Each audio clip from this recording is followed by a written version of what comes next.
Voy a pedirles que abramos la palabra en Hebreos 1 para iniciar. Aparentemente no tiene nada que ver con el tema, pero Hebreos 1, amén. ¿Qué dice el título? Bueno, que ya sabemos que el pastor nos ha implicado que los títulos no son originales, pero ¿qué dice el título del capítulo? Dios ha hablado por su Hijo. Amén. Vamos a leer de aquí en adelante, creo que hasta el versículo 3. Entonces dice la palabra de Dios.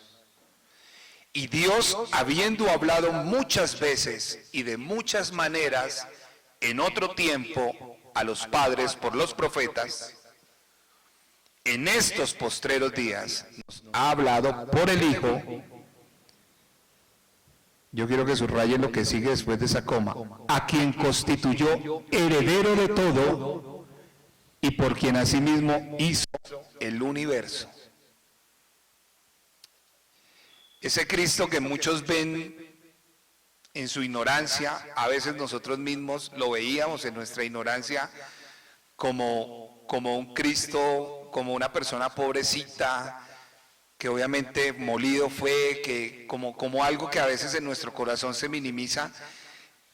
La palabra, vea cómo lo señala en este versículo 3, el cual, ¿quién? Cristo, siendo el resplandor de su gloria y la imagen misma de su sustancia, y quien sustenta todas las cosas con la palabra de su poder, habiendo efectuado la purificación de nuestros pecados por medio de sí mismo. ¿Dónde está hoy? Se sentó a la diestra de la majestad en las alturas. Wow. Wow. Yo leo esto y digo, Señor, eres tremendo, porque uno a veces como que no concibe la magnitud de la grandeza de la persona de Cristo. Y a veces venimos a la iglesia y no sentimos esa magnitud, esa grandeza. Cuando digo magnitud es esa medida. Somos tan finitos y queremos meter en esa mente tan finita y tan pequeña algo tan grande, que todo lo sustenta, y quien está sentado hoy a la diestra de la majestad, se sentó a la diestra de la majestad en las alturas. Bueno, mis hermanos, hoy vamos a hacer una aproximación por términos de tiempo. Ese es el enemigo número uno. Yo le decía al pastor que creo que el enemigo número uno del púlpito es el reloj. Y no tanto por uno, es que de verdad, el día que el Señor a ustedes les permita tener la inmensa responsabilidad de llevar su palabra, así sea para dirigir la palabra a una personita, ustedes van a poder ver en las personas muchas veces, en muchos de ellos, cómo cuando empieza a pasar el tiempo y empiezan a mirar la hora, y más si es domingo, y empiezan a mirar la hora y uno se empieza como a mirar hacia los lados. Entonces hoy vamos a intentar hacer una aproximación al desenlace, como lo decía el pastor, de los eventos previos al sacrificio de nuestro Señor Jesucristo. Porque digamos que en la Semana Mayor, como acostumbramos a llamarla, ya sea en la tradición o en términos históricos, digamos que en este contexto, el Señor lleva a cabo la realización del plan que ideó desde antes de la fundación del mundo, porque a Él no lo tomó por sorpresa que Adán y Eva fueran a ser engañados por Satanás y que fuéramos a pecar y que fuéramos a estar por fuera de su voluntad. Y Él marcó un destino, una ruta y un tiempo específico en la historia de la humanidad, y en tiempos históricos se desarrolló en estos días, en la Pascua judía. El Señor viene, se entrega como ese cordero inmolado, pero antes de eso hay unos eventos igual de importantes que conllevaron a esa Pascua del Señor Jesucristo. Y vamos a hablar hoy de la entrada triunfal de Jesús a Jerusalén. Yo siempre tiendo a titular los mensajes. Hoy es obvio, se llama entrada triunfal del trono a la cruz.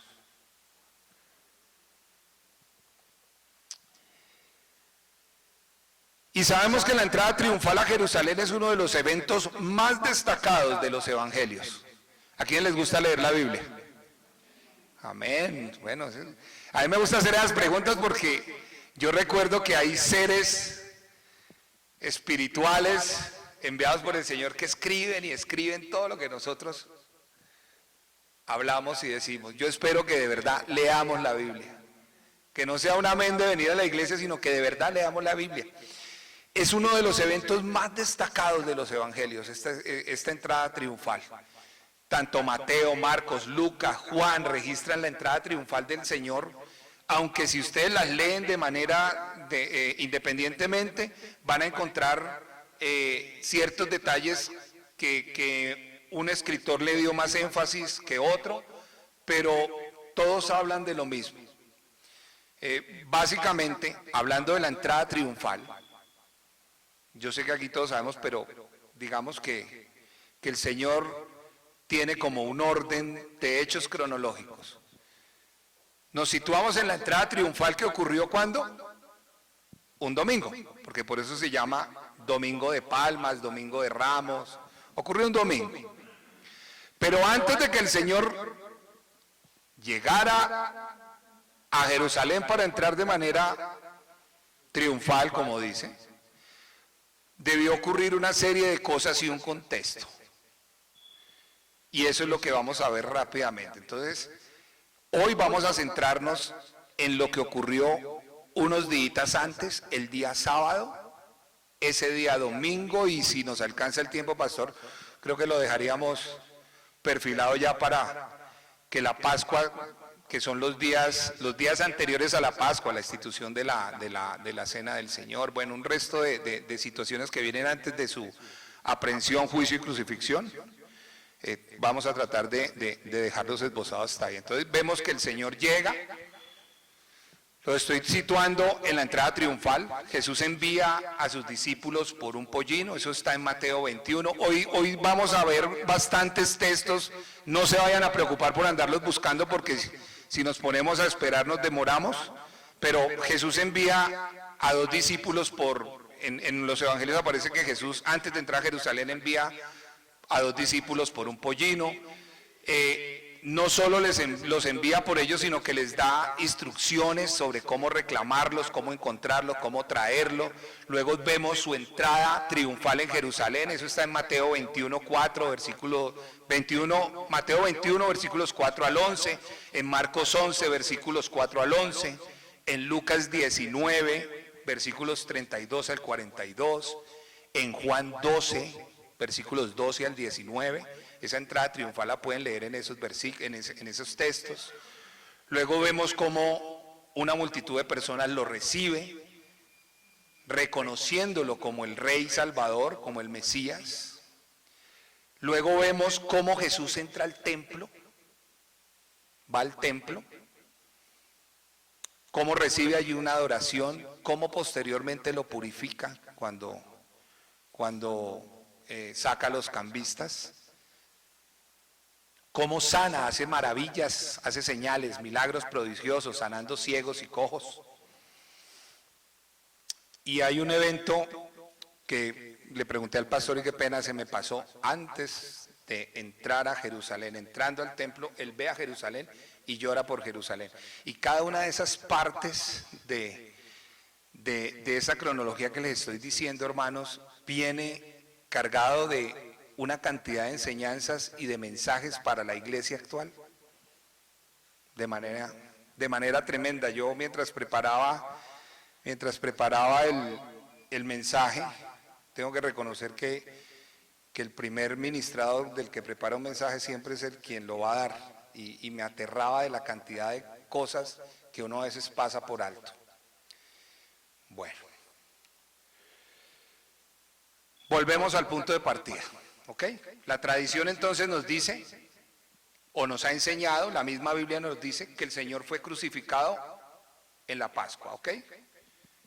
Y esa Pascua ocurre el famoso domingo de Pascua. El tema que nos trae hoy es lo que ocurre antes de eso, 6 días antes de la Pascua. ¿Están situados? Necesito que se sitúen. Lo que estamos hablando ocurre 6 días antes de la Pascua. Ahí el Señor empieza a ordenar, a cuadrar todos los detalles del final y del propósito de su ministerio en la tierra. Sabemos pues, mis hermanos, que Jesús, ¿dónde? Si ya me dijeron que leían su palabra, hoy voy a estar como maestro preguntón. ¿Dónde desarrolló el Señor Jesucristo la mayoría de su ministerio público? ¿En qué región? ¿En dónde? Nazaret, ¿quién da más? Perdón que les pregunte así. En Galilea. Ese era como el centro de operaciones del Señor. El Señor salía, iba a Galilea, partía a Samaria, volvía a Galilea. Ese fue su punto de partida. Y desde ese punto empieza a acercarse a Jerusalén. Dice la Biblia de que el Señor venía de Galilea, que llegó a la región de Perea, ahí junto al Mar Muerto.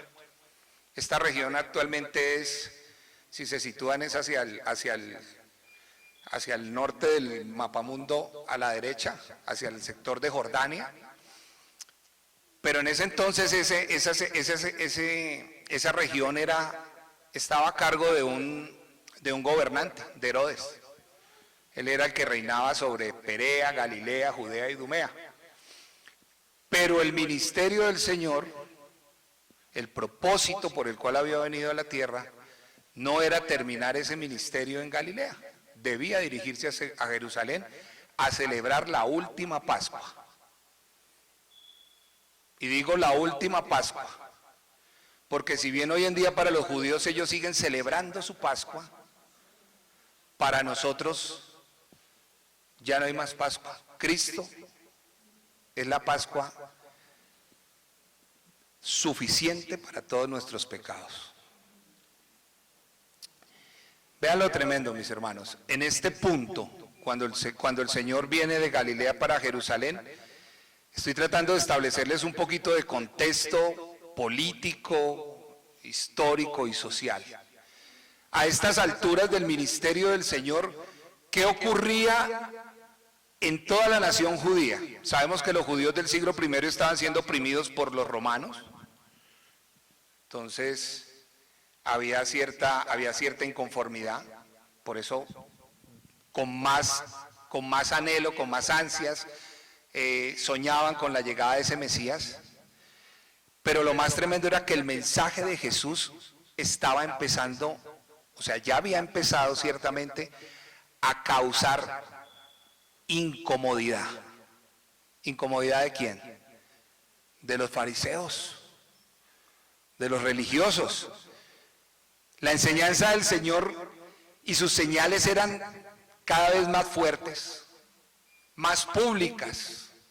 Acuérdense que él a veces hacía los milagros y les decía a la gente, no digan que lo hice, o los hacía en privado, pero ya acercándose al final de su ministerio en la tierra, el Señor cada vez hace milagros más espectaculares, digo yo. O sea, todos los milagros del Señor son espectaculares, pero yo quiero decirles, si no es espectacular que una persona que hieda con 4 días de muerta vuelva a la vida. Ese milagro de Lázaro antecede muchas cosas en esa predicación, como le digo, incómoda para la clase religiosa, porque fue tan incómoda, y la resurrección de Lázaro marcó un ítem muy importante en el ministerio del Señor, porque cuando toda la región de Judea y sus alrededores se enteraron que Lázaro había resucitado después de 4 días de muerto, los principales, los fariseos, acordaron matar al Señor. Lo podemos ver en Juan 11, versículos 53 al 57. Y dice así: así que desde aquel día acordaron matarle. ¿Desde cuál día? Desde cuando se enteraron de ese milagro portentoso de la resurrección de Lázaro. Por tanto, Jesús ya no andaba abiertamente entre los judíos, sino que se alejó de allí a la región contigua, el desierto, a una ciudad llamada Efraín, y se quedó allí con sus discípulos. Y estaba cerca de la Pascua de los judíos, y muchos subieron de aquella región a Jerusalén antes de la Pascua para purificarse. Y buscaban a Jesús, y estando ellos en el templo se preguntaban unos a otros: ¿qué os parece? ¿No vendrá la fiesta? Obviamente hablaban de Jesús. Y los principales sacerdotes y los fariseos habían dado orden de que si alguno supiese dónde estaba Jesús, lo manifestase para que lo prendiese. Y aquí ya estoy armando más contexto. Entonces vemos que la que la resurrección de Lázaro fue algo que incomodó a tal punto que los religiosos de la época dijeron: hay que matarlo, porque está volviendo al pueblo en contra de nosotros, porque sus enseñanzas eran, y si leemos la Biblia sabemos que las enseñanzas de Cristo eran totalmente confrontacionales con la vida religiosa. Bueno, no solo la resurrección de Cristo, en este mismo contexto y en la ida del Señor hacia Jerusalén, hacia su Pascua, observamos que el Señor en el camino se detiene y habla con fariseos, por lo menos sobre el divorcio. La palabra en Marcos 10:2 dice que se acercaron los fariseos y le preguntaron para tentarle si era lícito al marido repudiar a su mujer. Y Jesús les dice, ya sabemos lo que les dice, que la carta de divorcio no se dio sino por causa de la dureza del corazón, que en el corazón de Dios siempre está que la familia, ese vínculo del matrimonio permanezca. Pero vean lo tremendo, desde ya esos religiosos estaban buscando hacer caer al Señor. Obviamente, ¿quién puede hacer caer a Dios? Nadie. Pero es lo tremendo, la necedad del hombre. Y en ese mismo camino hacia Jerusalén, vemos que Jesús se encuentra con un joven rico. Mateo 19, versículo 16. ¿Se acuerdan? Yo les pregunto aquí, ¿se acuerdan que el joven rico vino corriendo a donde el Señor y le dijo al Señor: Padre bueno, ¿qué debo hacer para tener la vida eterna? Me impacta esa pregunta porque esa pregunta que se hizo hace 2000 años no ha cambiado mucho al día de hoy.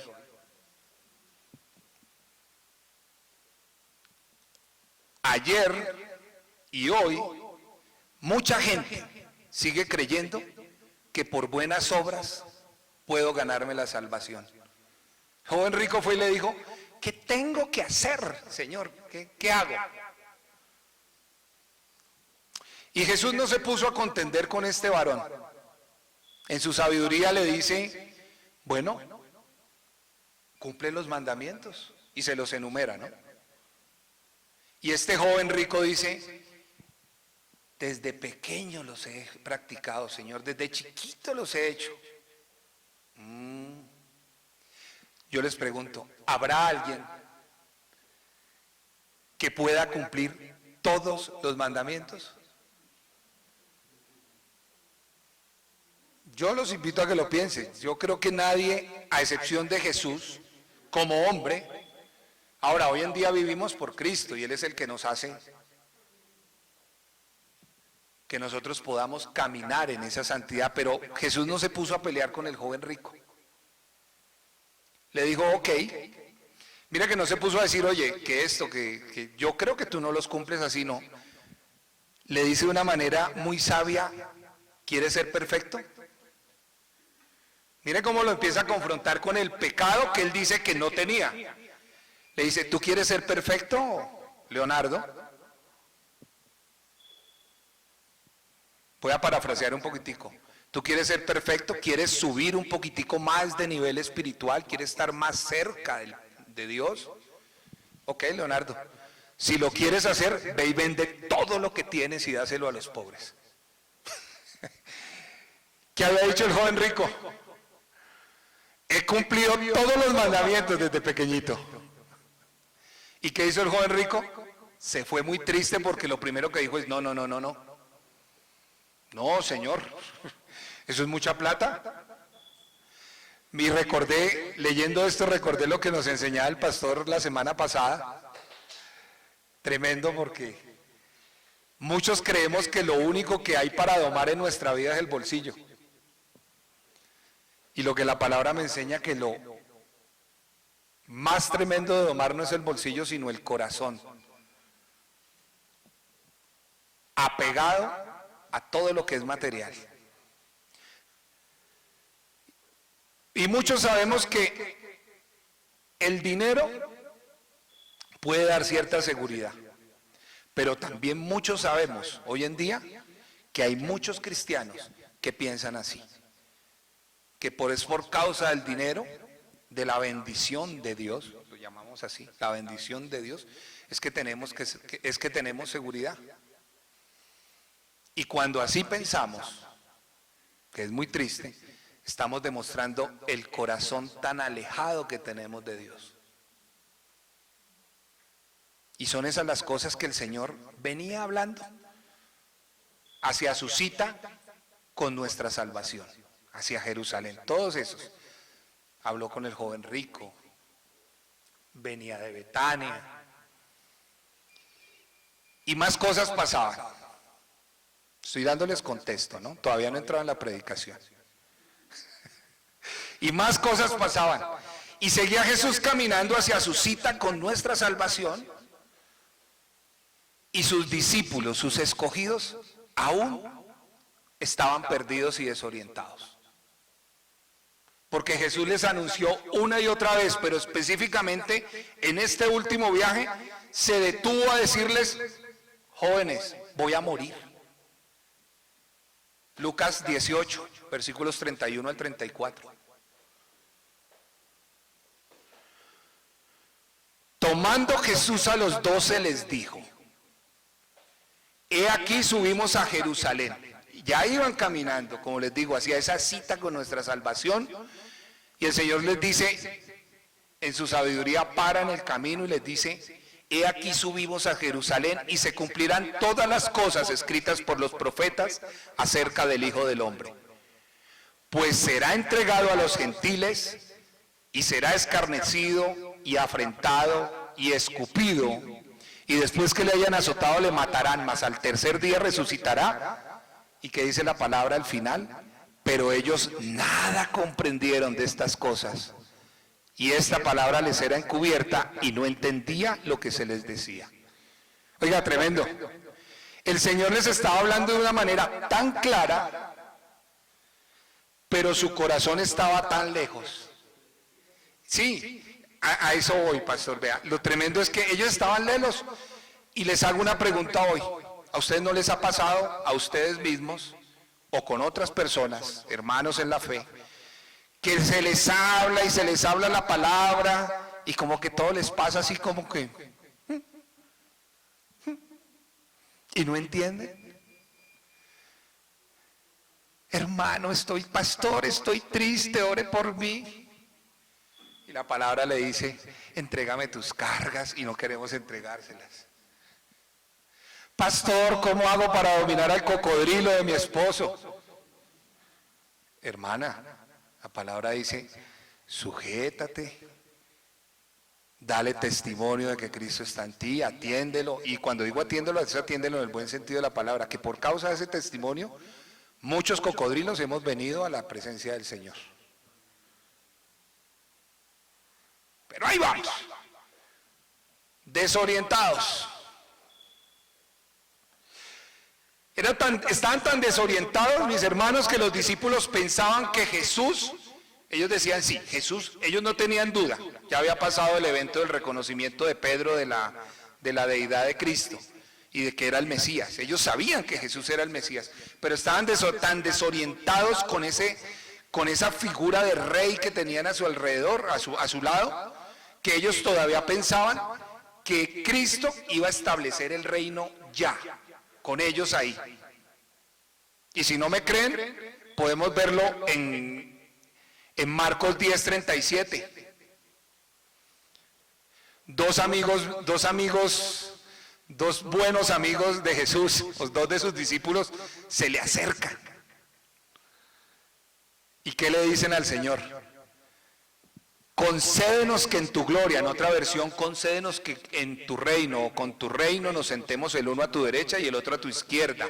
Pero vean lo tremendo, los apóstoles, yo les apuesto, no nos volvamos espirituales, los apóstoles no estaban pensando en ese momento que el reino de Dios era espiritual, ellos estaban pensando definitivamente que el reino era ya, que el Señor iba a expulsar a esos romanos, que el Señor iba a establecer, iba a organizar a los fariseos, a los celotes, a todas esas sectas que habían en su momento, iba a volver a establecer un ejército poderoso y otra vez iban a volver a cercar y vallado alrededor de Israel. Bueno, en fin, ellos lo creían. Ellos decían, estamos al lado de él, ¿qué es? Voy a ser ministro de defensa, ministro de obras públicas, Señor, a tu lado, a la derecha o a la izquierda, y sabemos que el Señor les da a ellos una enseñanza bastante particular. ¿Y por qué lo hacían, hermanos? Simplemente porque ellos como judíos y como discípulos conocían las profecías acerca de la venida de ese Mesías, pero obviaban que la profecía del Salvador, del Mesías, es una profecía que está dividida en dos. Un rey que llega como siervo y un rey que vuelve como lo que es Rey de Reyes y Señor de Señores.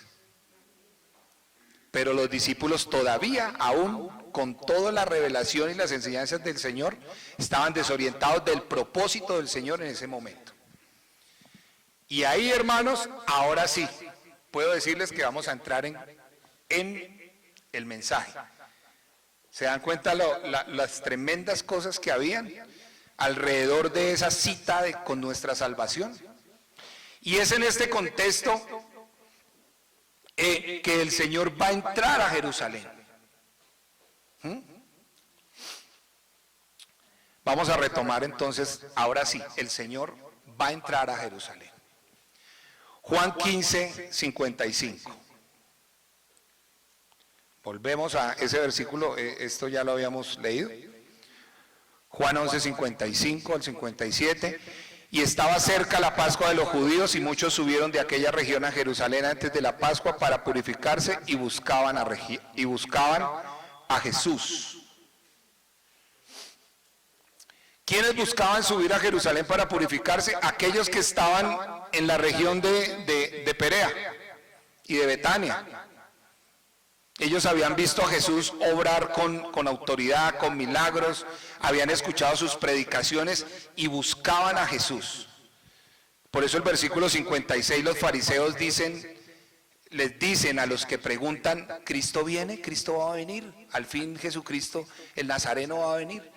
Y entonces los fariseos en el versículo 56 habían dado la orden de que si alguno sabía que si Jesús entraba, que lo manifestase para que lo pudieran aprender al Señor.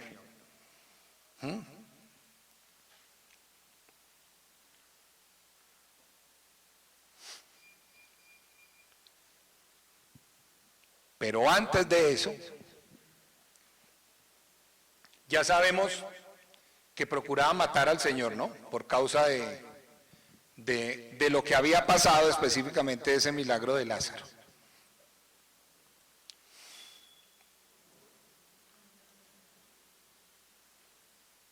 Y vean lo tremendo, Juan 11:45. Querían prender al Señor. Y la Escritura dice, entonces muchos de los judíos que habían venido para acompañar a María y vieron lo que hizo Jesús. ¿Qué fue lo que había hecho Jesús? Levantar a Lázaro de la muerte. Creyeron en él.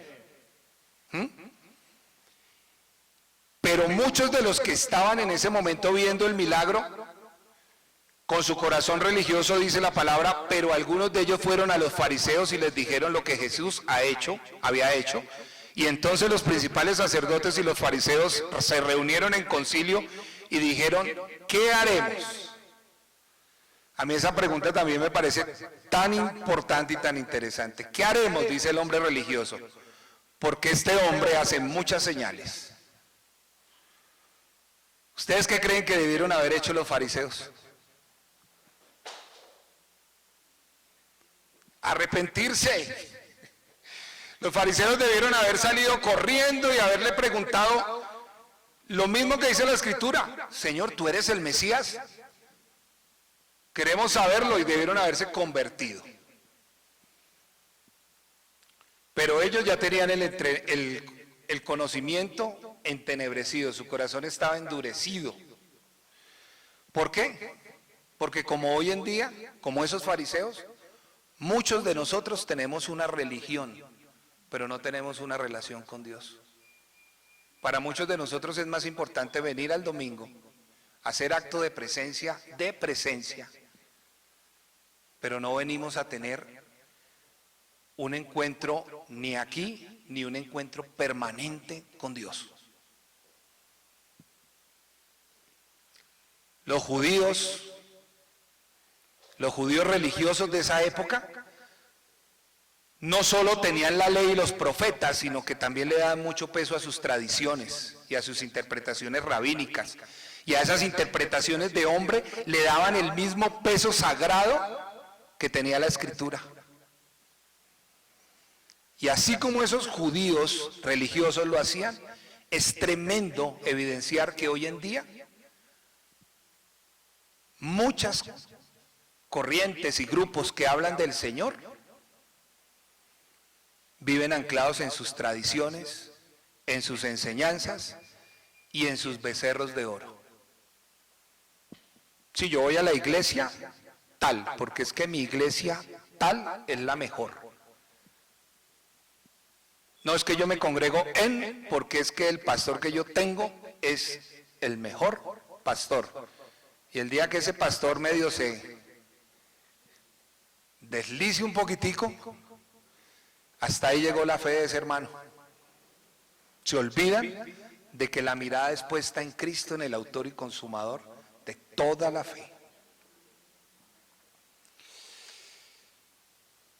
Versículo 48 dice, a la pregunta, ¿qué haremos? Y el versículo 48 dice, si le dejamos así, o si le dejamos que sea así, todos creerán en él. El religioso siempre tiene miedo de que las ovejas conozcan a Cristo. Esas personas hablaban de Dios, pero tenían al pueblo alejado de Dios. Y hoy en día, muchas personas que se paran en los púlpitos tienen miedo de que los ojos de las personas sean abiertos, de que los oídos sean abiertos para conocer verdaderamente a Jesús. Y nos pintan a un Jesús histórico, nos pintan a un Jesús, nos desdibujan a un Jesús que es Dios y que es Rey. Porque yo les puedo decir, hasta los musulmanes creen en Jesús como profeta. Sí, los judíos creen en Jesús como un rabino que vino. ¿Y cuántos en las iglesias hoy en día creen así, de manera tan pequeña de ese Dios que es tan grande? Y sigue diciendo el relato que si lo dejaban seguir, todos iban a creer en él. Y al creer en Jesús, al religioso, que es a donde quiero llegar en este punto, se le va a caer el negocio. Los religiosos siempre quieren vivir atando la mente de las personas porque han hecho de la fe un negocio.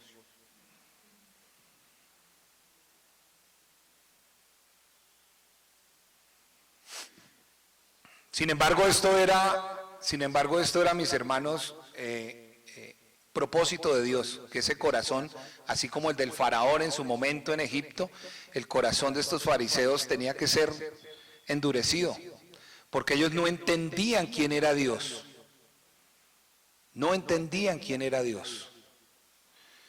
Ellos le tenían miedo a las circunstancias del momento. Dice, la gente va a creer en Él y vendrán los romanos y destruirán nuestro lugar santo y nuestra nación.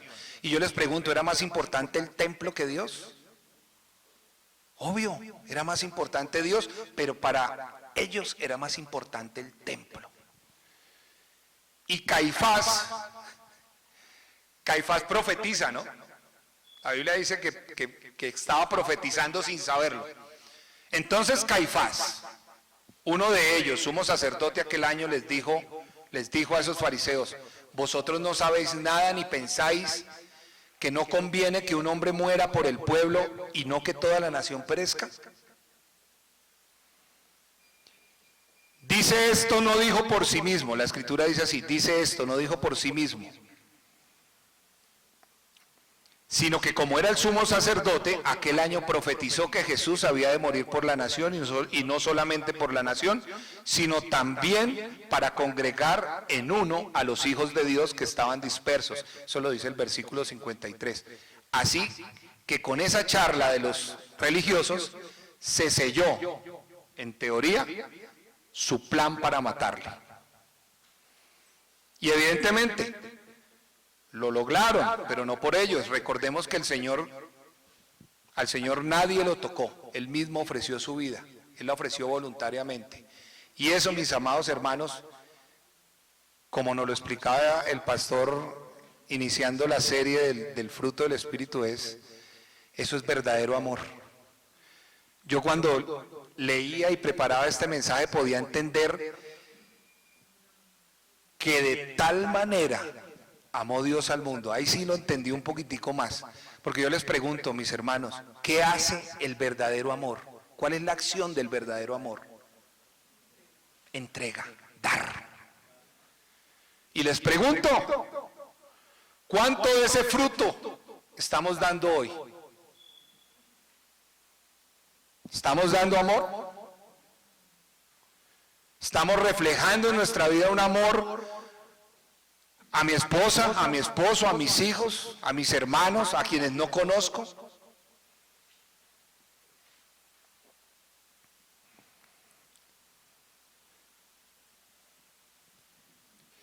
Y ahora sí, vamos a entrar en acción. Viene el sábado.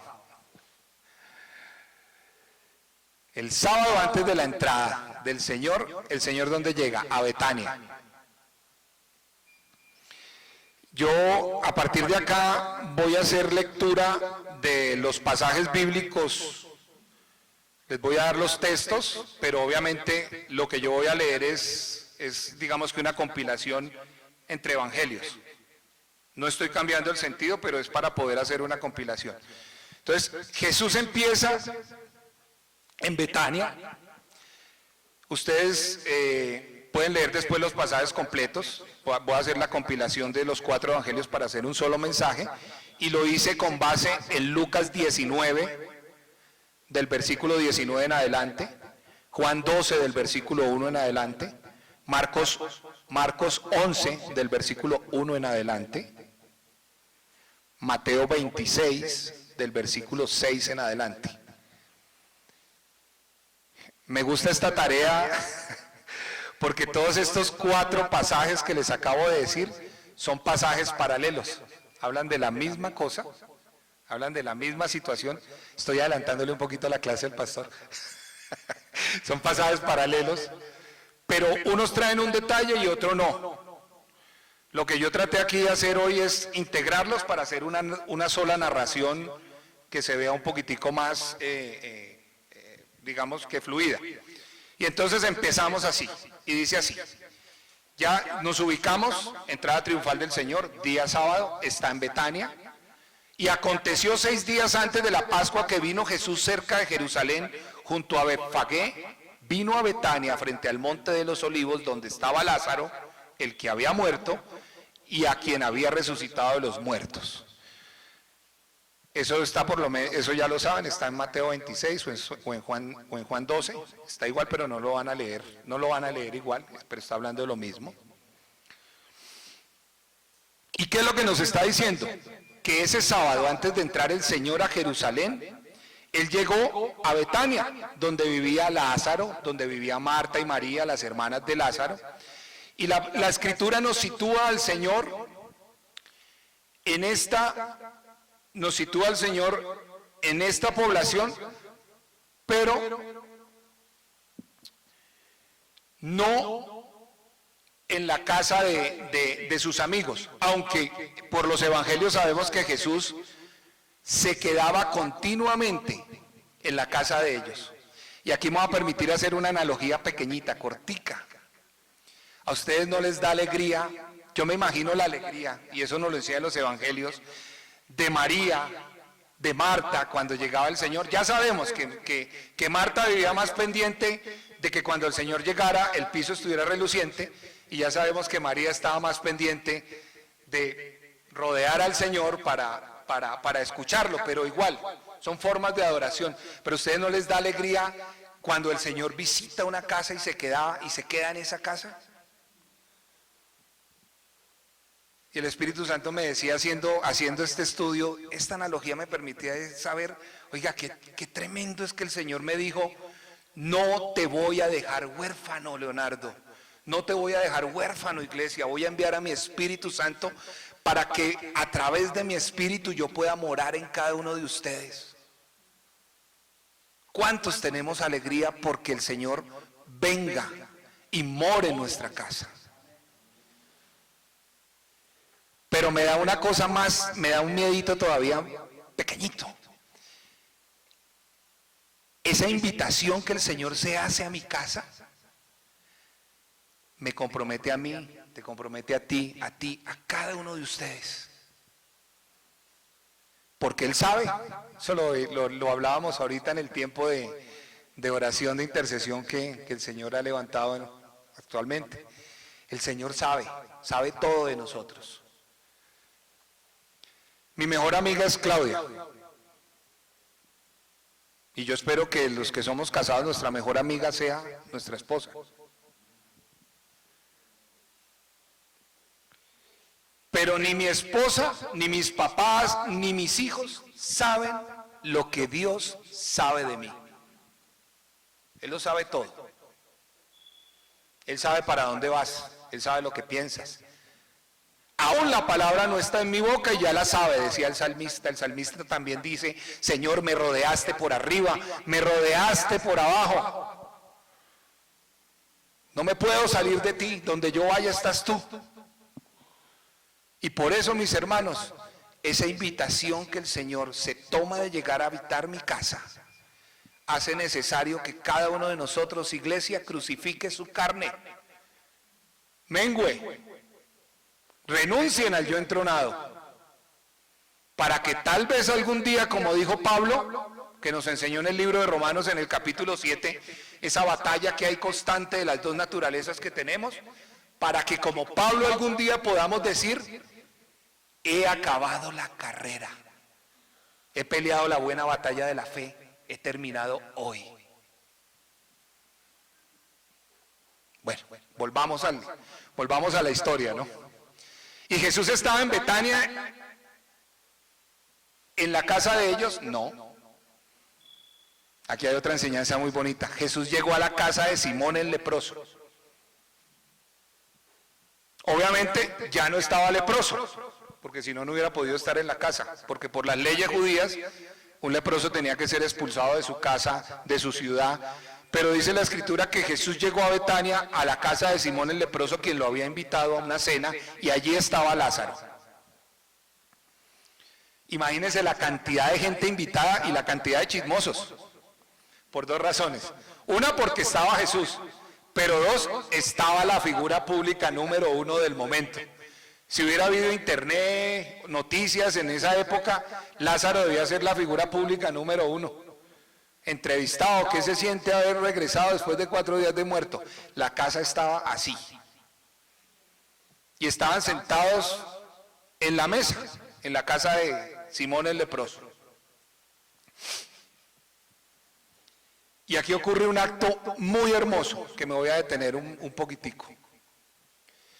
En esta casa, en esta cena, antes de la entrada triunfal del Señor, la Escritura me dice que una mujer, en el Evangelio me dice que María, algunos pueden pensar que es María, la hermana de Lázaro, otros dicen que es María de Magdala.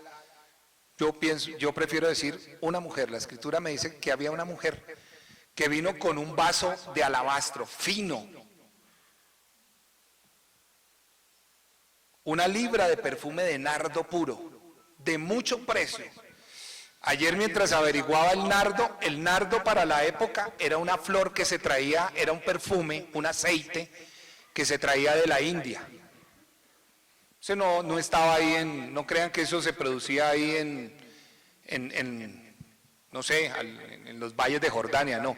El nardo, el aceite del nardo que no se saca de la flor sino de la raíz del nardo, con un proceso muy tremendo. Ahí me tomé el trabajo de buscarlo. O sea, valía y valía mucho. Un perfume muy caro para la época, mejor dicho, era importado en estuche de lujo. Era tan valioso que todos sabemos cuánto valía a los ojos de un ladrón, ¿no? 300 denarios. Acordémonos que el denario era el salario mínimo, era el salario básico de un día. Es decir, que esta mujer regaló al Señor, ofrendó al Señor el sueldo de todo un año sin gastarse un peso, sin gastarse un peso. Y la Biblia dice que este perfume era puro, es decir, aquí hay cosas que que hay que hacer la analogía a una verdadera adoración. La palabra dice que el perfume era puro, era genuino, que el perfume era sin adulterar, que el perfume era auténtico. Y si el perfume era así de caro, el vaso no se quedaba atrás, no era barato. El alabastro era una piedra muy fina, que tampoco era de la región. Y dice que quebró el vaso de alabastra y derramó el aceite, ese aceite sobre el Señor, ese perfume, y ungió al Señor desde su cabeza hasta los pies, porque sabemos que con sus cabellos se enjugaba con sus lágrimas y limpiaba los pies del Señor. Tremendo. Voy a intentar correr y les voy a pedir paciencia. Tremendo, porque el Señor, la Escritura dice que toda la casa se llenó de ese perfume. Y ese acto habla, mis hermanos, de una adoración real, de una adoración sincera, sin medida. ¿Cuántos sabemos hoy que el Señor es digno de esa adoración? La respuesta es sí, sabemos, es digno. Y les pregunto, y si lo sabemos, ¿por qué nuestra adoración, mis hermanos, es tan forzada?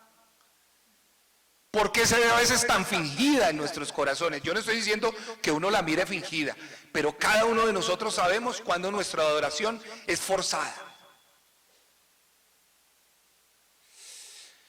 Y vean lo tremendo, me impacta saber que cuando los discípulos vieron a una verdadera adoradora en espíritu y en verdad, se enojaron. No solo habla de Judas. Y al ver esto los discípulos, algunos se enojaron, pero no lo dijeron en voz alta, sino dentro de sí. La Escritura lo dice claramente. Y dijeron, ¿para qué es este desperdicio? Les hago una pregunta, mis hermanos. ¿Habrá algo que nosotros hagamos real y genuinamente para el Señor que sea un desperdicio? Les pregunto, cuando ustedes oran de corazón, cuando alaban al Señor, cuando ofrecen palmas y adoración de labios, cuando ustedes comparten el Evangelio, cuando se sientan a estudiar la palabra, cuando de su corazón sacan un pan para dárselo a quien tiene necesidad, cuando ustedes ven a una persona que tiene frío y sacan ropa porque está padeciendo de frío, cuando ustedes lo hacen para el Señor, les pregunto, ¿es en vano? ¿Es desperdicio? Me impactó ver que los apóstoles dijeron, ¿para qué es este desperdicio? Afortunadamente el Espíritu Santo después por boca de Pablo, por mano de Pablo, por la pluma de Pablo dice, sabiendo que nuestro trabajo en el Señor y lo que hablamos en la obra del Señor no es en vano. Esto, mis amados hermanos, es una adoración auténtica. Auténtica. Y me encanta que haya sido una mujer. Las mujeres siempre están más dispuestas que nosotros los varones, es tremendo. Ellas fueron las primeras que corrieron a tratar de ungir el cadáver del Señor y tenían fe porque la tumba estaba sellada con una piedra, tenía soldados que estaban guardando, pero ellas dijeron, vamos a ungir al Señor. Afortunadamente aquí se cumple una profecía, el mismo Señor dijo, esta mujer ha hecho esto para el día de mi sepultura. Y la escritura es tan tremenda porque el Señor la bendice de una manera tan espectacular, porque dice que al derramar este perfume sobre mi cuerpo, lo ha hecho a fin de ungir mi cuerpo para la sepultura. De cierto les digo que donde quiera que se predique este evangelio, hoy estamos recordando a esa mujer. En todo el mundo también se contará lo que está hecho hoy para memoria de ella. ¿Cuántos queremos estar en la memoria del Señor? Y por ese hecho muchos supieron que Él estaba ahí. Seguimos en nuestro texto.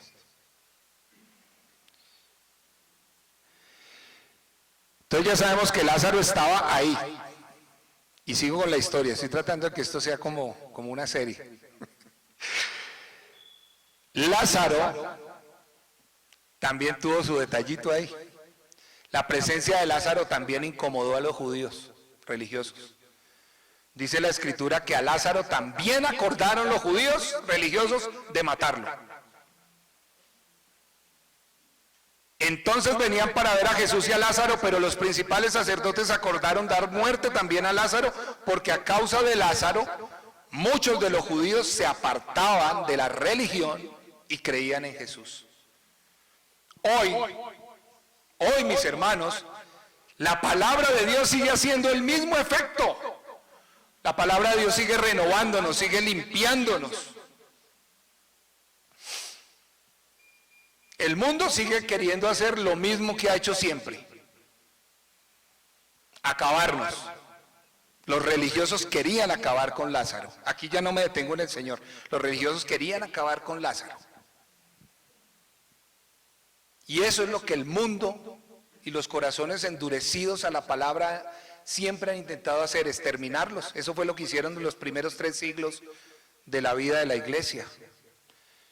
Pero ¿cuántos creen de verdad que lo que el Señor sostiene nada lo puede acabar? Siempre vamos a tener enemigos gratis, hermanos. El mundo nos va a aborrecer. Entonces les pregunto y los exhorto a que dejen de anhelar de que el mundo los acepte. No tenemos cabida en el mundo. El mundo no conoció a Jesús, tampoco nos va a conocer a nosotros. Y llegó el sábado, y llegó el domingo, terminó el sábado y llegó el domingo, la entrada triunfal de Cristo. Téngame hoy paciencia un poquitico. La entrada triunfal de Cristo está en Lucas 19, versículos 19 al 44. En Juan 12, del versículo 12 al 19, en Marcos 11, del versículo 1 al 11, en Mateo 21, del versículo 1 al 11.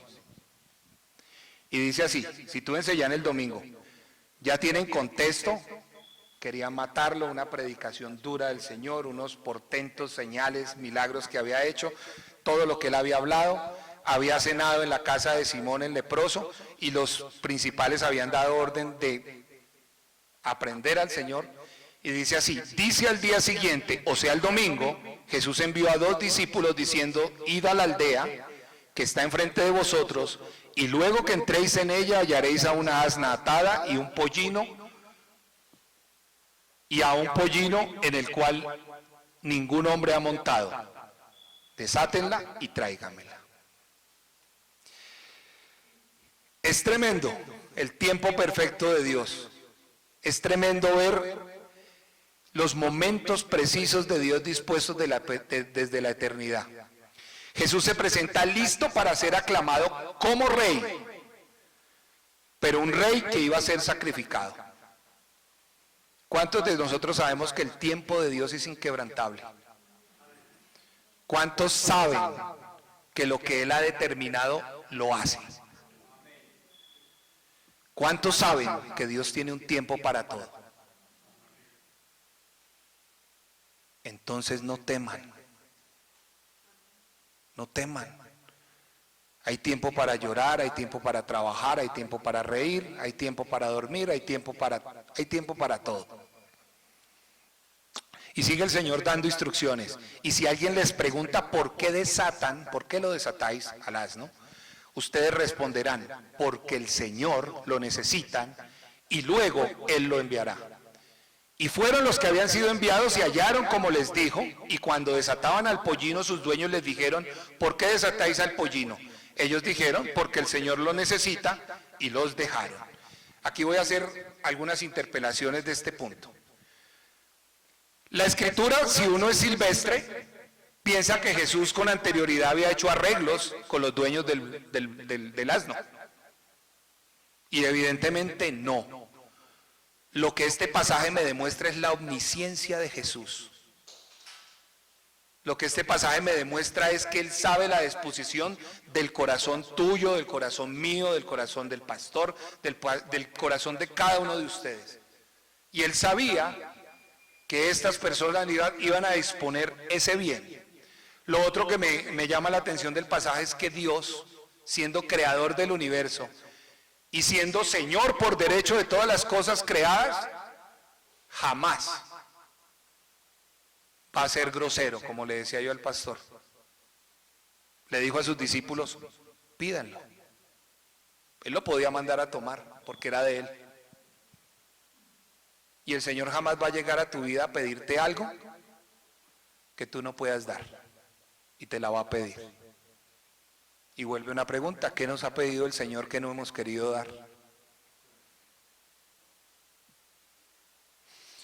Y sigue el relato. Y fueron y trajeron el asna y el pollino a Jesús, y pusieron sobre ellos sus mantos, y subieron a Jesús encima del asno.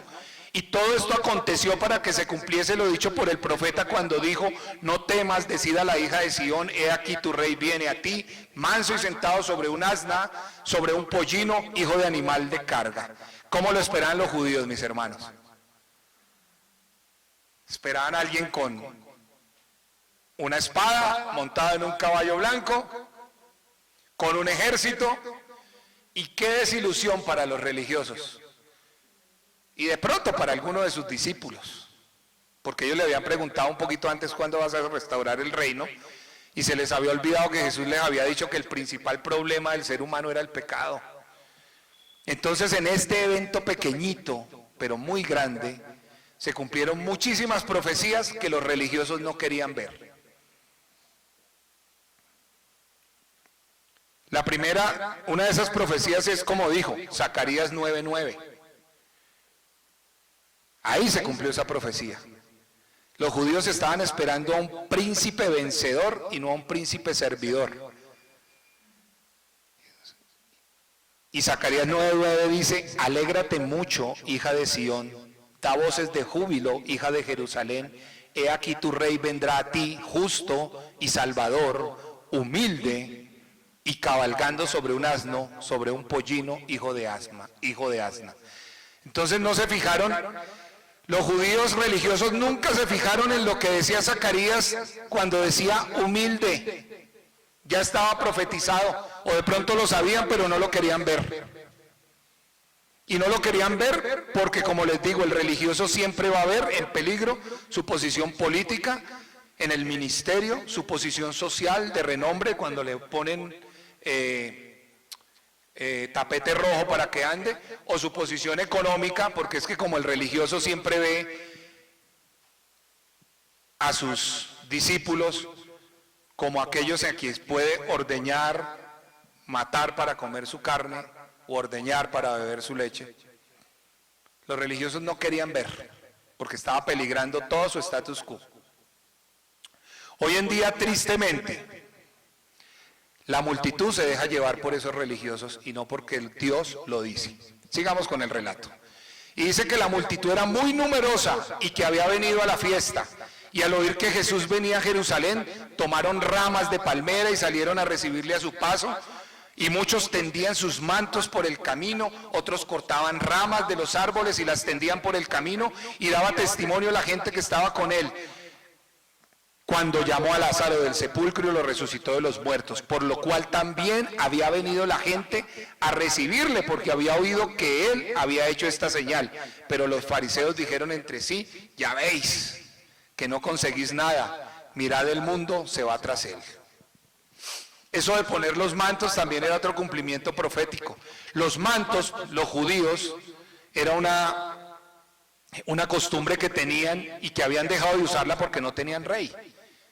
Pero los mantos se ponían siempre al paso de una persona cuando la reconocían rey.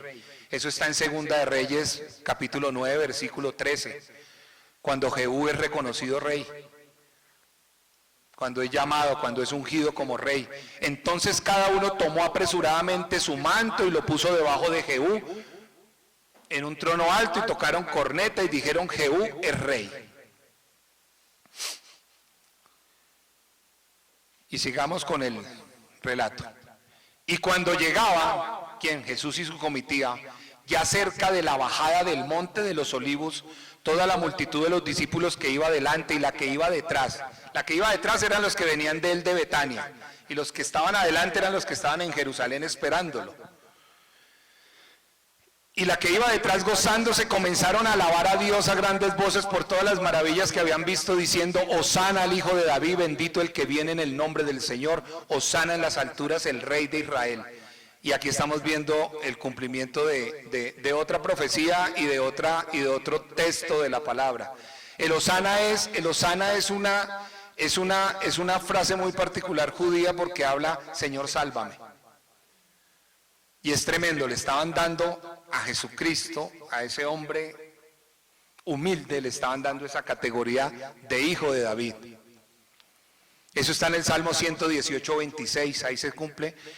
En este salmo, en esta parte específica de la palabra dice: bendito el que viene en el nombre de Jehová, desde la casa de Jehová os bendecimos. Este salmo era los judíos se lo sabían de memoria, porque en esta fiesta, los invito a que lean del Salmo 113 al Salmo 118, eran salmos festivos específicos para esta fiesta.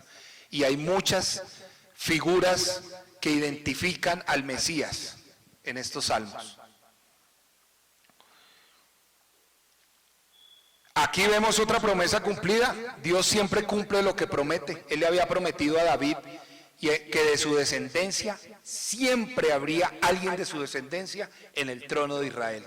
Y aquí vemos a Dios cumpliendo a través de Jesucristo esta profecía y esta promesa.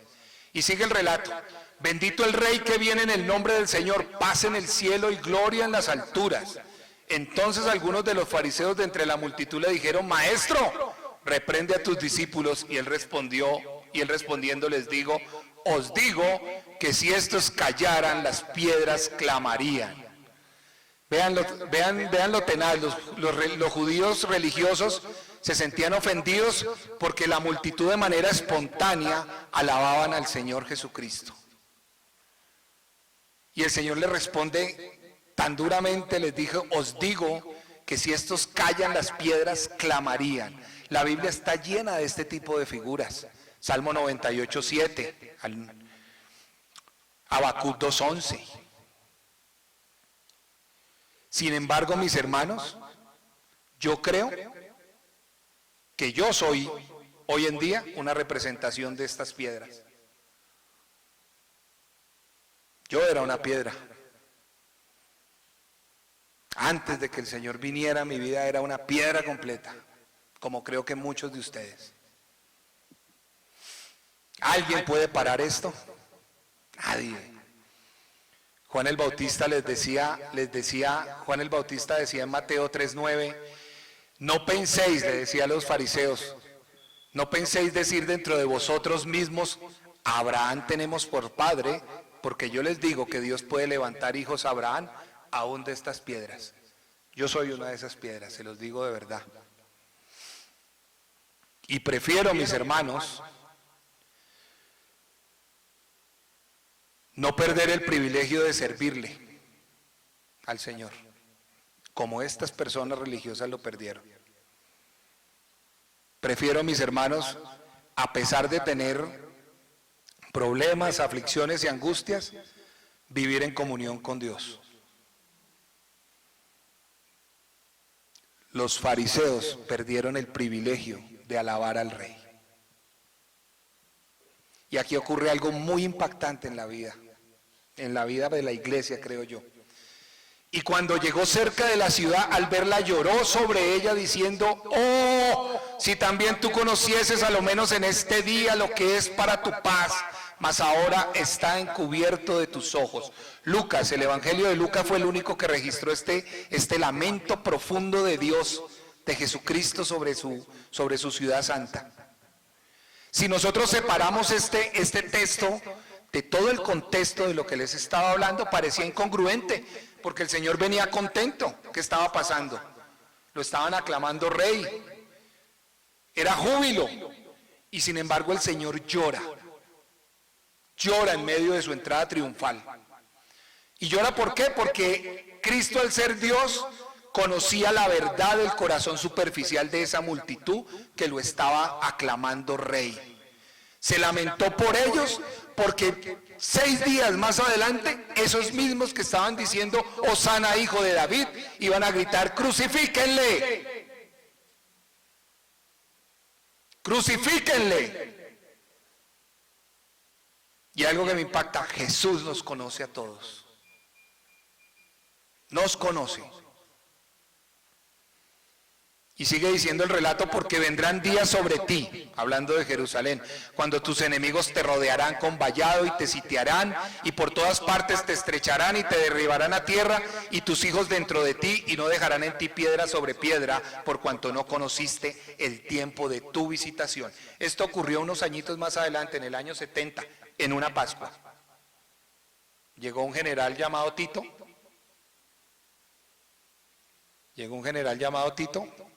y destruyó Jerusalén, acabó con el templo, sitió la ciudad entre abril y septiembre del año 70, y no quedó piedra sobre piedra. Lo único que quedó de Jerusalén de esa época es lo que hoy en día, si alguno ha tenido oportunidad de visitar Jerusalén, es un costado oriental del templo que se llama el Muro de los Lamentos.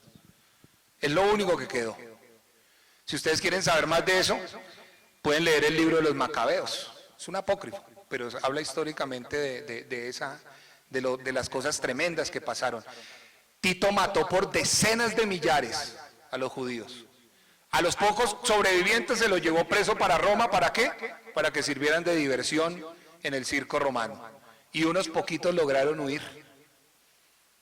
Y aún así, el judío no entendió que eso era el resultado del juicio divino, porque no conocieron cuando Dios llegó a su vida. ¿Cuántos de nosotros estamos esperando un juicio parecido? Hoy les dice la Escritura, hermanos, no endurezcan su corazón. No endurezcan su corazón. El Señor mismo dijo en Lucas 20:17, pero él mirándolos dijo, ¿qué pues? ¿Qué es lo que está escrito? La piedra que ustedes desecharon ha venido a ser cabeza del ángulo, y todo el que cayere sobre aquella piedra será quebrantado, más sobre quien ella cayere, ésta le desmenuzará. Mis amados hermanos, ¿qué quieren? ¿Ser quebrantados o desmenuzados? Yo prefiero caer sobre la piedra. Prefiero estar arrepentido y humillado, porque solo así, mis amados hermanos, voy a evitar el juicio del Rey. Ya voy a acabar, mis hermanos. En resumen, La entrada triunfal en Jerusalén y su posterior llanto por la ciudad tiene unas aplicaciones muy significativas para la iglesia actual. Les voy a dar 3 o 4. La primera de ellas es el llamado al arrepentimiento. Al llorar por Jerusalén, Jesús estaba lamentando la falta de arrepentimiento de la ciudad y de su liderazgo. Este llamado al arrepentimiento es relevante para la iglesia cristiana hoy en día. La iglesia debe ser una comunidad de creyentes arrepentidos que buscan constantemente la voluntad de Dios y se esfuerzan por seguir su camino. La segunda aplicación que encuentro en todos estos relatos es una advertencia que Dios nos hace contra nuestro orgullo y contra la autojustificación. La iglesia tiene que ser humilde, hermanos. Debemos reconocer su dependencia, nuestra dependencia total a Dios y a su gracia salvadora. La otra aplicación que le encuentro es una preocupación por el destino eterno de las personas. El llanto de Jesús por Jerusalén muestra su preocupación por este destino eterno. Y nosotros como iglesia debemos tener la misma preocupación. Pregunto, ¿cuánto estamos orando porque el Señor traiga siervos diligentes a su obra? ¿Cuántos estamos orando por ser luz del mundo y no luz dentro de la misma iglesia, sino ser luz del mundo? ¿Cuántos tenemos la preocupación del Señor por trabajar para llevar el evangelio a los que aún no lo conocen? Y la última aplicación que le hallo a todos estos textos es un llamado a la acción social. Porque hay un evento que me comí por tiempo, pero lo voy a tocar tangencialmente, y es la limpieza del templo. El Señor purifica el templo. Y esto es un recordatorio de la importancia de la acción social en la iglesia. La iglesia debe ser una fuerza para el bien en el mundo, trabajando porque la justicia y la paz del Señor se vea. Termino diciendo, cuando entró él en Jerusalén, toda la ciudad se conmovió diciendo, ¿quién es este? Y la gente decía, este es Jesús, el profeta de Nazaret de Galilea. Y entró Jesús en Jerusalén y en el templo, y vinieron a él en el templo ciegos y cojos, y él los sanó. Pero los principales sacerdotes y los escribas, viendo las maravillas que hacía, y a los muchachos aclamando en el templo y diciendo, sana al Hijo de David, se indignaron y les dijeron al Señor, ¿oyes lo que estos dicen? Y Jesús les dijo, sí, estoy escuchando su alabanza. Estoy parafraseando. Sí, estoy escuchando. ¿Acaso ustedes nunca leyeron que de la boca de los niños, que de los que maman perfeccionaste la alabanza? Y atérrense. Y habiendo mirado todas las cosas, dejándolos, salió fuera. ¿Saben una cosa, hermanos? Él está aquí. Él nos ve. Él me ve. Él te está viendo a ti. Él ve lo que se hace en otras iglesias. Él ve lo que está bien. Él ve lo que está mal. Qué bueno, mis hermanos, que tuviéramos conciencia, principalmente los que el Señor nos usa para pararnos aquí al frente. Porque Jesús se pasea en medio de los candeleros. Se pasea en medio de los pastores en las iglesias. Eso dice Apocalipsis. Él ve todo lo que pasa. ¿Y cuántas de las cosas que hacemos le agradarán hoy? ¿Y cuántas de las cosas que hacemos le ofenden? Y me impacta que Él vio todo. El ver todo es que Dios no deja pasar ningún detalle en tu vida. ¿Y por qué primero ve? Porque Él ve para purificarte. Primero ve la condición de tu vida para purificarte por su palabra. Y eso fue lo que hizo en el templo cuando echó a los cambistas, que dijo, han hecho de mi casa de oración ladrones, una cueva de ladrones. Tenían un gran negocio. Cualquier semejanza, mis amados hermanos, con la realidad actual de la vida de la iglesia es pura coincidencia. Entonces Jesús vio todo. ¿Cuántos pueden decir, Hosana, Hijo de David? ¿Cuántos pueden hoy darle un aplauso de corazón al Señor? ¿Cuántos pueden darle la gloria a Él? Porque solo tú eres digno, Señor, de recibir la gloria. Gracias, mi Rey, por tu palabra. Es tu mensaje, el que ha sido predicado, mi Rey. Es tu palabra que liberta, Señor, y soy un fiel convencido de que cuando se habla tu palabra sola liberta, Señor, y trae salvación, Señor, y trae convencimiento de pecado a las vidas. Te alabo y te bendigo, Señor, porque tu palabra ministra en esta hora, Señor, y tú lo ves todo. Todo lo ves, Señor. ¿Qué hay oculto en mi corazón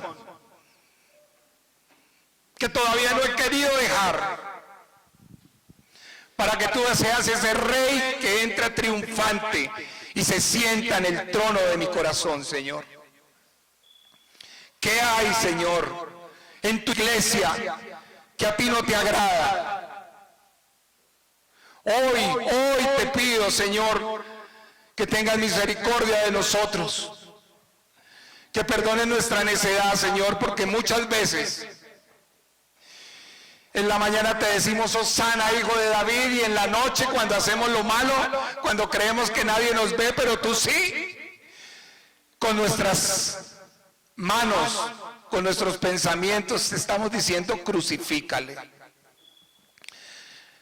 haciendo inicuo tu sacrificio, Señor. Perdónanos. Perdónanos, Rey. Perdónanos. Tú dejaste el trono, Señor. Dejaste tu trono, Señor. Y viniste a morir, Señor, en la cruz. De tu trono a la cruz fue tu entrada triunfal, Señor. Pero doy gloria a ti, Padre, porque no te quedaste muerto, porque resucitaste y hoy estás sentado a la diestra de todo el que llena en todo, Señor, del Creador del cielo y de la tierra. Aleluya, Señor. Hoy me uno a esos ángeles, Señor, que en el cielo de día y de noche dicen: gloria al Santo de Israel, al único y verdadero que merece toda adoración y toda alabanza.